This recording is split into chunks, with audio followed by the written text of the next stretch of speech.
이해가 안 되실 수도 있습니다. 어머님 돈으로 낸 보증금인데 왜 어머니에게 변제하면 안 되냐는 겁니다. 더구나 그 보증금은 어머님의 전 재산인데 어머님 돈 다 날리는 거 아니냐고 억울해 하시는데요.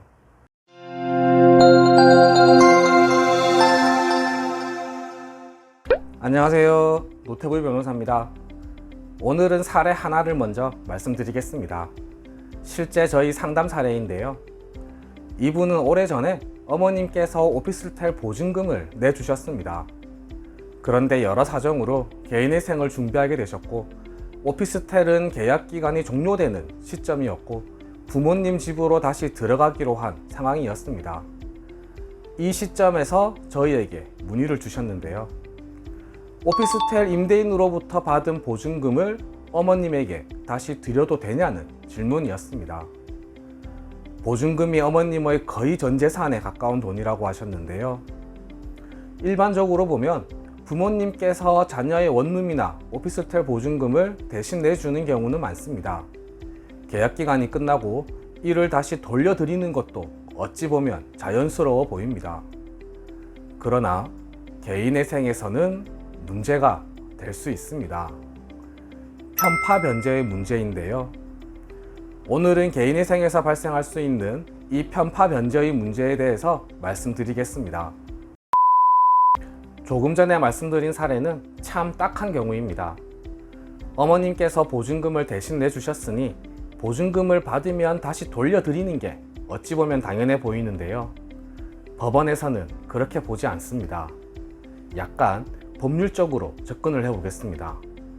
한 개인이 다른 개인에게 돈을 보낼 때 법에서는 크게 두 가지 경우로 봅니다. 증여와 대여인데요. 가장 큰 차이점은 증여는 다시 돌려주지 않는 그냥 준 돈인 반면 대여는 다시 돌려주어야 하는 돈입니다. 돌려줄 필요 없이 준 돈과 돌려줘야 하는 돈의 차이입니다. 조금 전에 말씀드린 사안에서 채무자가 부모님에게 돌려주어야 한다고 했으니 법률적으로는 대여가 되는 겁니다. 법률적으로 보면 어머님은 아들인 채무자의 채권자가 되는 겁니다. 문제는 여기서 발생합니다. 아들은 개인회생을 준비하고 있습니다. 채권자가 여러 명인 거죠. 어머니도 다른 채권자들과 동일하게 한 사람의 채권자로 분류가 됩니다. 어머니라고 해서 특별한 채권자로 평가되지 않습니다. 개인회생에서는 채권자 평등의 원칙이 있습니다. 채권자들은 평등하게 변제를 받아야 한다는 겁니다. 채권자인 어머니와 다른 채권자들은 평등하게 변제를 받아야 하는 것이지 어머님만 먼저 변제를 다 받으면 안 된다는 겁니다. 이렇게 채권자 평등의 원칙에 반하여 특정 채권자에게 더 많은 변제를 한 경우를 편파 변제라고 합니다.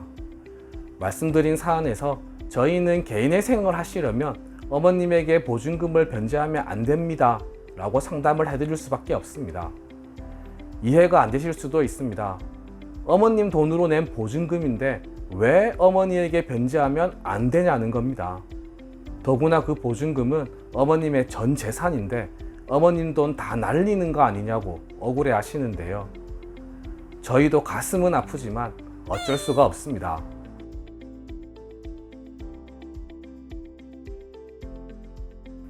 개인회생은 회생위원님과 판사님의 성향이 결과에 영향을 많이 미치는 분야이긴 합니다. 그러나 가장 엄격하게 보는 부분이 청산가치 보장의 원칙과 편파 변제 부분이라고 생각하시면 됩니다. 결과적으로 다른 채권자들도 상당한 손해를 보게 되는 것이 개인회생인데 어머니라고 해서 또는 다른 여러 사정이 있다고 해서 일반 채권자들의 이익을 해칠 수는 없다는 겁니다. 주로 편파 변제가 문제가 되는 건 개인에게 돈이 송금되었을 때입니다. 개인회생을 신청하면 거의 자동적으로 계좌에서 얼마 이상 사용한 돈에 대해서는 사용처를 소명하라는 보정이 나옵니다. 사용금액 중에서 개인에게 송금한 금액이 있다면 편파 변제의 문제가 발생할 수 있습니다. 저희도 그렇고 법원도 그렇고 민감하게 봅니다. 이 금액이 한두 번 소액이라면 모를까 금액이 아주 많거나 자주 발생하는데도 사용처를 소명하지 못하거나 편파 변제에 해당한다고 판단되면 해당 금액은 청산 가치에 반영되는 겁니다. 법률적으로는 부인권 행사의 대상이 된다고 얘기하는데요. 실무에서는 부인권이 행사되는 경우는 아주 큰 금액이거나 부동산의 처분 등 조금은 특수한 경우입니다. 부인권에 대해서는 다른 영상에서 자세하게 말씀드리겠습니다.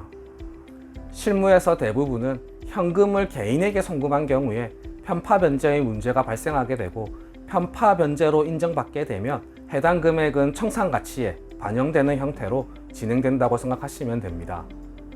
처음 말씀드렸던 사례에서 아들이 보증금을 어머니에게 송금했을 경우 그 보증금은 청산 가치에 반영되는 겁니다. 그러면 청산 가치 보장의 원칙에 따라 아들이 변제 기간 동안 갚는 총 변제금은 청산 가치보다 많아져야 하기 때문에 생계비가 줄어들고 변제금이 늘어나거나 변제 기간이 늘어나거나 또는 월 소득이 적을 경우에는 개인의 생이 불가능해질 수도 있는 겁니다. 참고로 실무에서는 금융기관에 돈을 갚는 건 크게 문제 삼지 않습니다. 대환대출의 형태를 봅니다. 대출받은 금융기관만 달라지는 거라고 생각해서 크게 문제 삼지 않습니다. 개인에게 돈을 변제하였을 때 편파 변제의 문제가 발생하게 되는 겁니다. 따라서 만약 가지고 있는 재산을 처분 또는 이전하신 후에 상담을 하신다면 이 사실을 반드시 말씀해 주셔야 합니다. 또 그럴 예정이라면 반드시 상담을 하고 결정을 하시길 바랍니다. 네, 오늘 준비한 내용은 모두 말씀드렸습니다. 궁금하신 점이 있으시면 댓글에 남겨주시거나 전화 주세요. 최대한 친절하게 상담해 드리겠습니다. 이상 노태부 변호사였습니다. 감사합니다.